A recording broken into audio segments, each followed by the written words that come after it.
Greetings, audiophiles and Mass Effect fans. Welcome to my reading of my fanfiction, After the Fall.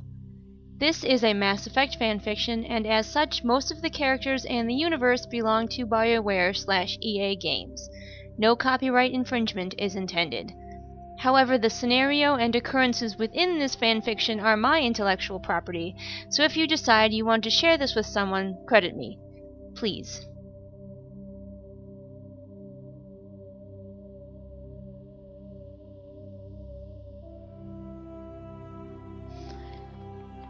Part 23. Infiltrate.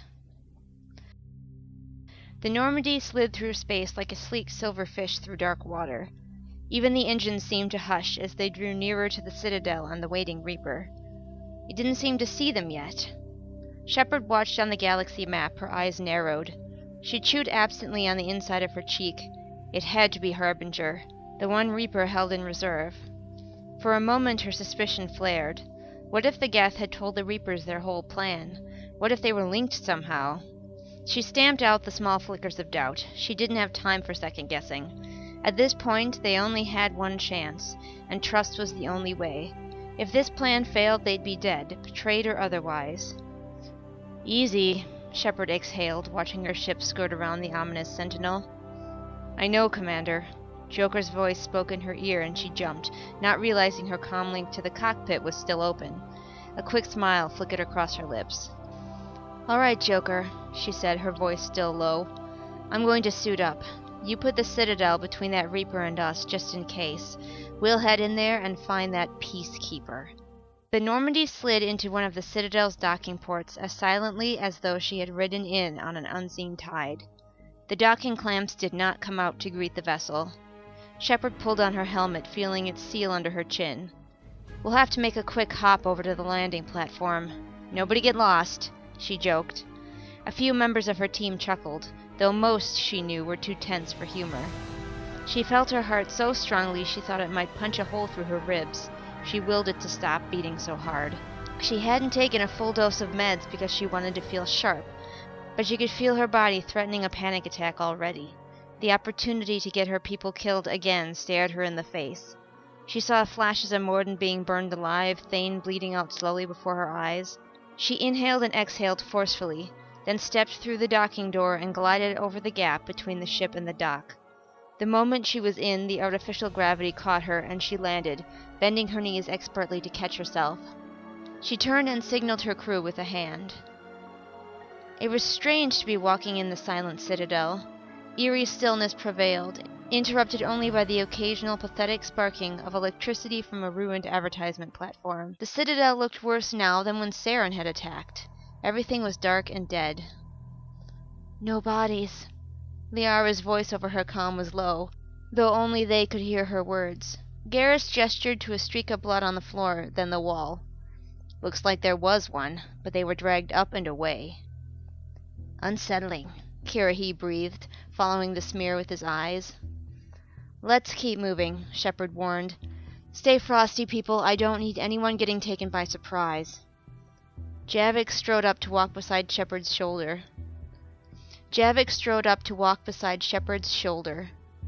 "Does this remind you of your cycle?" Shepard asked, knowing where conversations with Javik usually went. "No." The Prothean shook his head. "This is very different. We lasted much longer than this against the Reapers. However, you are having far more success fighting them in this cycle. My cycle was full of tactical retreats. We never took the fight to the enemy." "You didn't know who the real enemy was," Shepard pointed out. "No one knew about the Peacekeeper until now. Perhaps if you'd been more trusting of synthetics." Javik made a snorting sound. "No. I do not trust the synthetic now. However, I am able to see that this is our only chance. If it is a trap, we all die, but if we do not risk the chance that it may be, we will certainly also die." "Exactly," Shepard said, nodding. "I'm glad you're with us, Javik." She meant it. "It will be fitting to have a Prothean with you at the end of the war.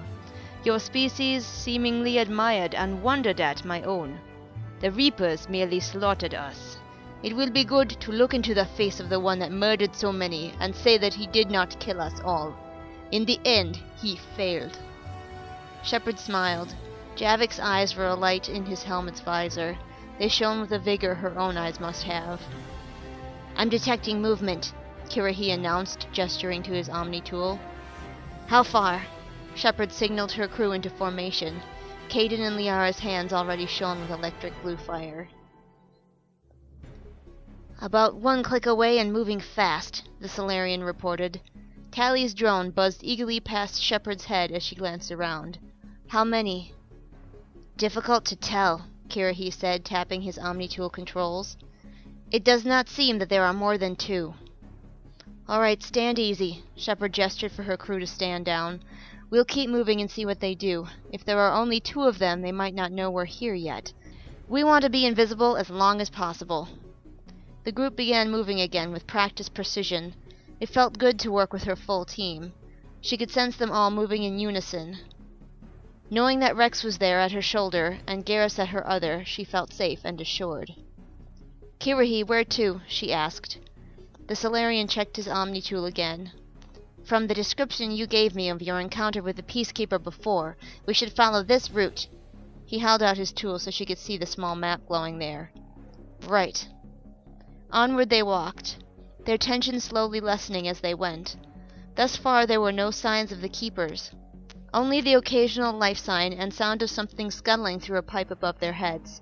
Perhaps the Keepers had succeeded at whatever task had been put to them by their Reaper masters, and they had gone back to being docile. Shepard kept her eyes open for the places she recognized from the night she had faced the VI child. Things were very different than she recalled, mostly because there were no bodies now. The Keepers had clearly taken them all, but where and why? "Wait!" Kirahi raised his hand. The party came to a stop, spreading into formation to fill the walkway. "What is it?" Shepard asked. "Have you noticed how dim the lights are here?" the Solarian questioned, gesturing to the walkway, complete with abandoned storefronts. "I have," Shepard nodded. "I honestly didn't think much of it. Maybe the Keepers are trying to conserve power. They likely don't need much light to see." "I imagined so as well, but then I picked something up." He pressed several buttons on his Omni-tool and a new image appeared. Tally stepped forward, activating her own tool and touching it to his to download the information he had found. "He's right, Shepard," the quarian said, her eyes narrow. "They're not conserving power. They're routing it." "Where to?" Liara spoke up, though she did not leave her position in the formation. "Here." Kirahi and Tally linked the images of their Omni-tools to project a larger one for the group. "A central location on the Presidium." "That's near the Krogan statue," Grunt pointed out, squinting small eyes toward the map. "Is that where we go?" Caden questioned. Shepard chewed her lip for a moment. She knew she had not met with the VI child on the Presidium. But on the other hand, she didn't like the idea of so much power being diverted. "We'll check it out, but be cautious. Be ready to get out of there at a moment's notice. It isn't our mission, and the Victory Fleet is counting on haste." "Right," Tally agreed, her Omni-tool display vanishing from her arm. The crew moved towards the strange reading. "I've got life signs. Lots of them," Kirahi said as they drew nearer. "I think we figured out where all the Keepers are," added Garrus, pulling his sniper rifle from his shoulder and readying it. "Go easy," Shepard whispered firmly. She pointed to Garrus and Liara, gesturing for the 2 of them to move forward with her.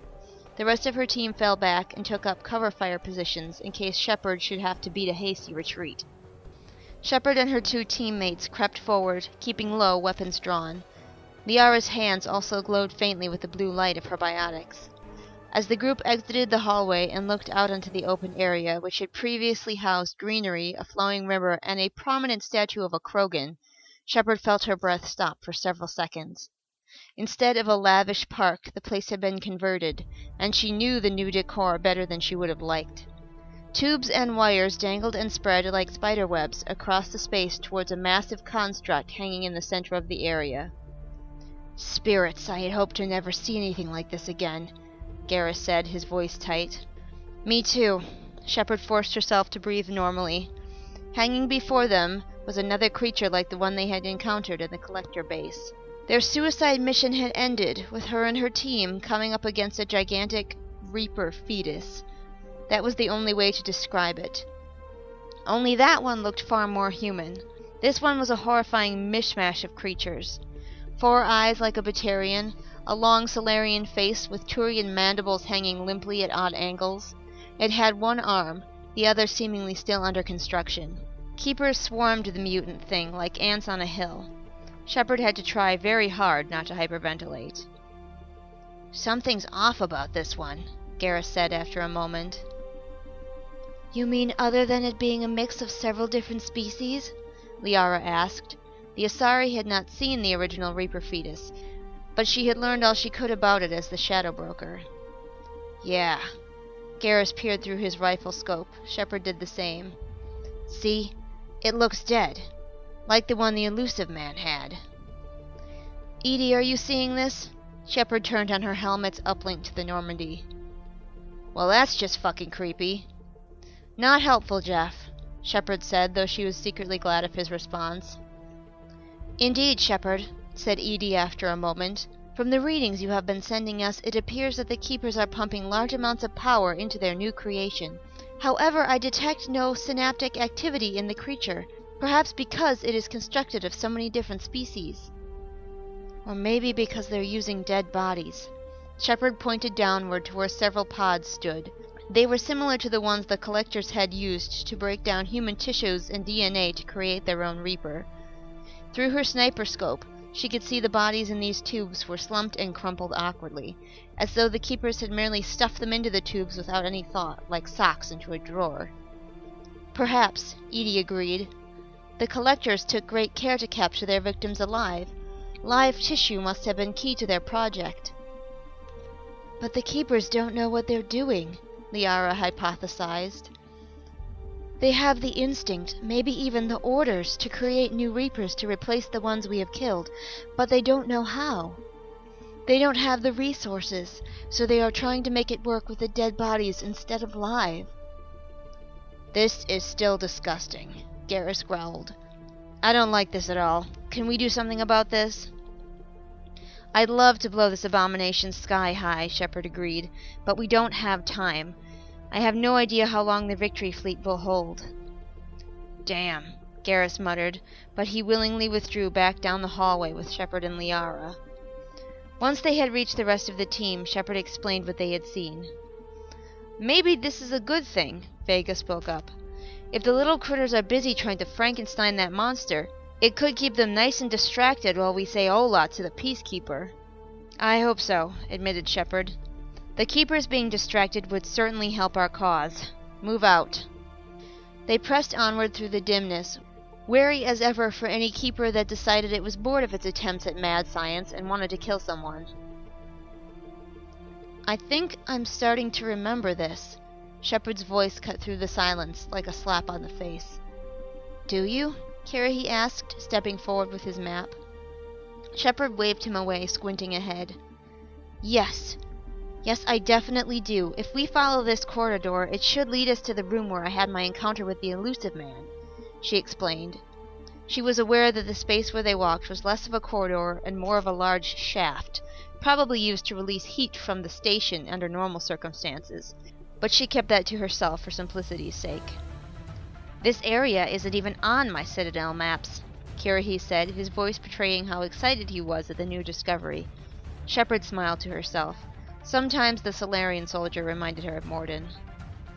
"I'm not surprised," said Liara, her tone weary. "Most of the places the Keepers went on the Citadel were not mapped. We thought we were being respectful of the Citadel caretakers, but instead we were being foolish." "Don't beat yourself up about that anymore," Shepard spoke up sternly. "You're one Asari. You can't be blamed for the foolishness of others." "Plenty of species have made bigger mistakes," Karahi said in a hushed tone. He shot a quick look toward Grunt and Rex. "Let's move on," Shepard gritted her teeth. "I've got a VI to kill." The massive door slid open before them, just as they had done when Shepard had met with the elusive man and seen his death. Her mind flashed back to his face, scarred with machinery and obsession. In the end, he had taken his own life, unable to do anything else for himself. She had been glad of it. She would have shot him herself, of course, but this had seemed more true, to allow him to make one last act of defiance against the Reapers that he had once believed he was combating. Now the massive cylindrical room was empty. The large observation window at one end still stood open.